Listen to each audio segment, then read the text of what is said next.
ओम शांति। 18-2-23 की वाणी है। मीठे बच्चे, तुम्हें शीर खंड होकर रहना है, मतभेद में नहीं आना है। कोई भी गंदी आदत है तो उसे छोड़ देना है, किसी को भी दुख नहीं देना है। प्रश्न, जन्म जन्मांतर के लिए ऊंच पद पाने के लिए कौन सा रहम स्वयं पर जरूर करना है? उत्तर, स्वयं की अंदर से जांच करके जो भी बुरी आदतें हैं, क्रोध आदि विकार हैं, उन्हें निकाल देना, शीरखंड होकर रहना, एक की शीमत पर चलना, मतभेद में न आना, कोई भी इविल बातें न सुनना न सुनाना, यही अपने ऊपर रहम करना है। इससे ही जन्म जन्मांतर के लिए ऊंच पद मिल जाता है। जो अपने ऊपर रहम नहीं करते वह 21 जन्मों के सुख को लकीर लगा देते हैं। गीत ओम नमः शिवाय। ओम शांति। शिव बाबा की महिमा बच्चों ने सुनी। यह महिमा कौन करते हैं और कौन जानते हैं? सिर्फ ब्राह्मण कुलभूषण अर्थात नई मनुष्य सृष्टि की संप्रदाय, जिन्हें परम पिता परमात्मा ने अपना बनाया या जन्म दिया है, वही जानते हैं, क्योंकि पहले पहले इस सृष्टि में वही ब्रह्मा द्वारा जन्म लेते हैं। जैसे तुमने पहले पहले जन्म लिया है परम पिता परमात्मा से, तो वह है सभी का सहायक, सारी दुनिया का सहायक, सभी दुख दूर करने वाला है। मनुष्य बहुत दुखी है, क्योंकि अभी है कलयुग का अंत, तो सभी का सहायक बनते हैं। फिर भी अक्षर है ना आम और खास, तो खास भारत का है, उनमें भी खास जो बहुत जन्मों के अंत के जन्म में आकर मिलते हैं, अर्थात जो पहले पहले सृष्टि पर आते हैं। तुम बच्चे जानते हो तो कैसे सबका सहायक आकर बनते हैं। भगत भगवान को याद करते हैं, परंतु भगवान को जानते नहीं हैं। जब भगवान को ही नहीं जानते हैं, तो भगवान जो नई ब्रह्मांड मुक्त वंशावली रचते हैं, उनको भी नहीं जानते। परम पिता परमात्मा आकर पहले पहले ब्राह्मण संप्रदाय रचते हैं, यह कोई को पता ही नहीं। आदि सनातन देवी देवता धर्म तो है सत्युग में, बाकी संगम युग को भूल गए हैं, क्योंकि गीता के भगवान को ही द्वापर में ले गए हैं। सत्युग के आदि और कलयुग के अंत के संगम का किसको पता नहीं है, न गीता के भगवान को जानते हैं। गीता तो है ही सभी शास्त्रों की माता पिता, ऐसे नहीं कि सिर्फ भारत के शास्त्रों की माता पिता है, नहीं, जो भी बड़े से बड़े शास्त्र सारी दुनिया में हैं, सभी की माता पिता है। भगवान उवाच, मैं तुमको फिर से सहज राजयोग सिखाता हूँ, जिसको फिर गीता नाम दिया है। तो अपने को भी कहना पड़ता है कि हम नई गीता सुनाते हैं। पुरानी गीता तो खंडन की हुई है, यह तो भगवान खुद अपने मुख कमल से बैठ सुनाते हैं। तुम्हारी बुद्धि में परम पिता परमात्मा शिव ही याद आता है। वह है स्वर्ग का रचयिता, सबका सहायक। श्री कृष्ण को सभी का सहायक नहीं कहेंगे। भगवान सृष्टि का रचयिता एक ही है। श्री कृष्ण तो स्वयं रचना है, बगीचे का फर्स्ट क्लास फूल है। परम पिता परमात्मा को बागवान भी कहते हैं, खिवैया भी कहते हैं। मनुष्य तो समझ न सके कि खिवैया कैसे हैं। बरोबर असार संसार ले जाकर फिर यहाँ नई दुनिया में भेज देते हैं। यहाँ ही फूलों का बगीचा बनाते हैं। सभी बच्चे जो भगत बन गए हैं, असुल भगवान की संतान थे, उनको माया दुखी बनाती है। भगवान तो है ही एक, वह सभी भक्तों को जरूर सुख देता है। कोई भी किसको सुख देता है तब उनको याद करते हैं, स्त्री पति को अथवा बच्चा बाप को अथवा दोस्त दोस्त को याद करते हैं, जरूर उसने सुख दिया होगा। भाई से भी दोस्त प्यारा होता है, क्योंकि सुख देते हैं, तो सुख देने वाले को ही याद किया जाता है। अभी सारी सृष्टि के मनुष्य भगत हैं। मनुष्य के ही 84 जन्म गायब हुए हैं। कुत्ते बिल्ली के 84 जन्म नहीं कहेंगे। गाया भी गया है कि आत्मा परमात्मा अलग रहे बहुकाल। जब सदगुरु मिला दलाल, इस समय मेला होता है। परम पिता परमात्मा सभी बच्चों के बीच आते हैं। महफिल लगी हुई है ना, एक होती है सुख की महफिल, दूसरी होती है दुख की। सत्युग में है सुख की महफिल, यहाँ तो दुख की कहेंगे। कोई मरते हैं तो भी दुख की महफिल लग जाती है। कोई बड़ा आदमी मरता है तो शोक में झंडा नीचे कर देते हैं, तो दुख की महफिल हुई ना। भगत बहुत दुखी होते हैं तो भगवान को याद करते हैं, परंतु उनको जानते बिल्कुल नहीं। कहते भी हैं उसने पैदा किया, आखिर भी उनको जानेंगे या नहीं। अंत में गायन करते हैं, हे भगवान तेरी लीला अपरम अपार है, महिमा गाई हुई है। तुम जानते हो पाप नहीं होता तो सृष्टि चक्र का राज कौन समझाता, कौन हमको चक्रवर्ती बनाता। अब संगम पर तुम सदा के लिए दुख से छुपने का प्रयत्न कर रहे हो।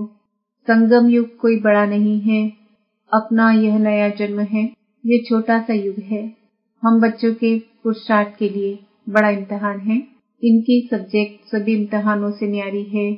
5 विकारों पर जीत पानी है। बहुत मनुष्य कहते हैं पवित्र रहना तो असंभव है, गृहस्थ व्यवहार में रहते हुए माया को जीतना तो बड़ा मुश्किल है। समझते हैं ऐसा उस्ताद तो मिल न सके। सन्यासी भी घर बार छोड़ने बगैर पवित्र रह नहीं सकते। तो बाप इस माया पर जीत पाने की युक्ति बताते हैं, जैसे कल्प पहले भी सिखाई थी। जब बाबा सिखाते हैं तब हम भगत से ज्ञानी बनते हैं। इसको ही भारत का प्राचीन ज्ञान और योग कहा जाता है। इसको दुनिया में कोई भी नहीं जानते। बाप समझाते हैं यह ज्ञान प्रायः लोप हो जाता है और यह देवता धर्म भी लोप हो जाता है।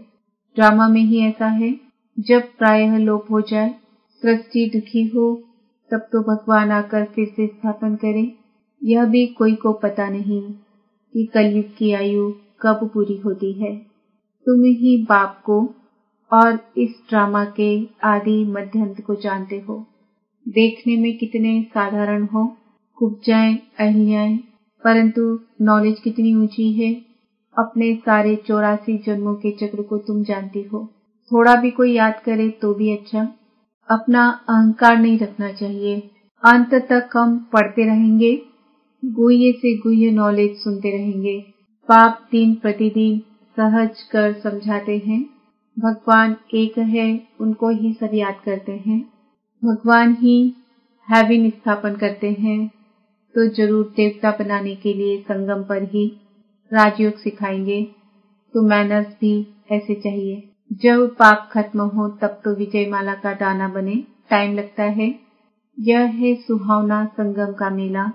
समझाना है सारी दुनिया के मनुष्य भगत हैं, साधना करते हैं भगवान के लिए कि वह परमात्मा आकर सभी को वापस ले जाए, मुक्ति जीवन मुक्ति का ज्ञान देवें, देवता धर्म की स्थापना करें। सन्यासी तो समझते हैं सुख कागजिस्ता समान है, सो तो जरूर इस दुनिया का सुख ऐसा है, परंतु क्या भारत में कभी सुख नहीं था? सन्यासी तो पसंद करते हैं मुक्ति को, वह कभी जीवन मुक्ति का ज्ञान दे न सके। भगवान को ही आकर राजयोग सिखाना है, सन्यासियों को नहीं सिखाना है, क्योंकि वह कोई आदि सनातन देवी देवता धर्म स्थापन नहीं करते हैं। अभी सब कहते भी हैं कि एक मत हो, परंतु इस दुनिया में तो एक मत हो न सके। 18 मतें हैं। माता पिता भाई बहन काका मामा आदि सभी अनेक मत देने वाले हैं। अब उन पर नहीं चलना है, एक की ही श्रीमत पर चलना है। भगवान आकर एक श्रीमत देते हैं तो फिर एक मत की राजधानी हो जाती है। देवी देवताएं सदैव शीरखंड रहते हैं, यहाँ तो बहुत लड़ते झगड़ते रहते हैं। शास्त्रों में भी है कि कौरव पांडव दिन में लड़ते थे, रात को शीरखंड हो जाते थे। यहाँ भी बच्चे समझते हैं कि हमारे में क्रोध का अंश आ गया, बाबा हम आपसे माफी मांगते हैं। तो तुमको भी देखना चाहिए, सारे दिन में किसको दुख तो नहीं दिया, किससे मतभेद में तो नहीं आए, किससे इविल तो नहीं बोला, जिससे कोई को दुख हुआ हो। इविल तो कभी नहीं सुनना चाहिए। ऐसा कुछ देखा सुना तो बाप को बतलाना चाहिए। बाप ही बच्चों को सब समझाते हैं, नहीं तो आदत पक्की हो जाए।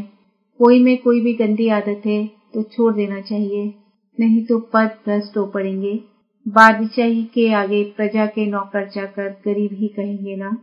यह मजदूर लोग क्या हैं, वहां भी मकान बनाने वाले तो होंगे ना।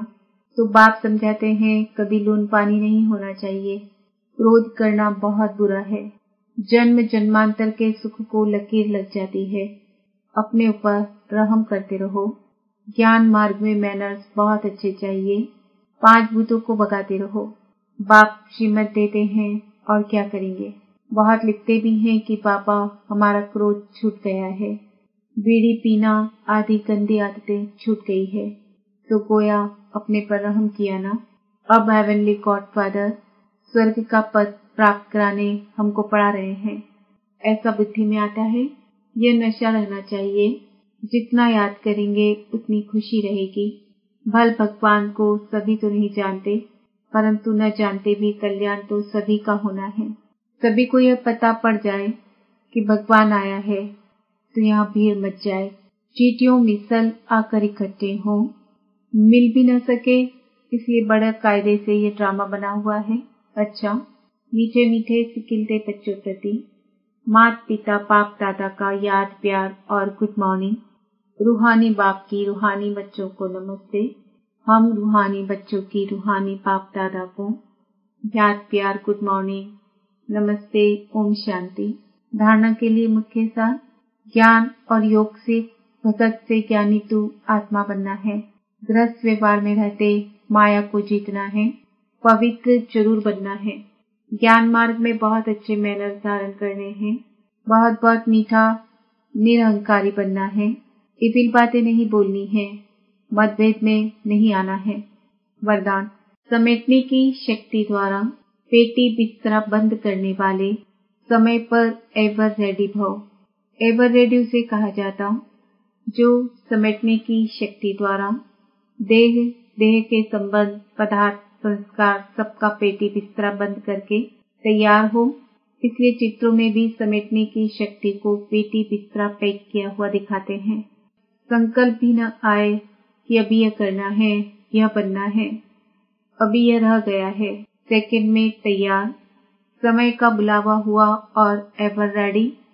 कोई भी संबंध व पदार्थ याद न आए। स्लोगन, परमात्मा के गुणों और शक्तियों को स्वयं में धारण करना ही महान तपस्या है। आज का समय है। मैं आज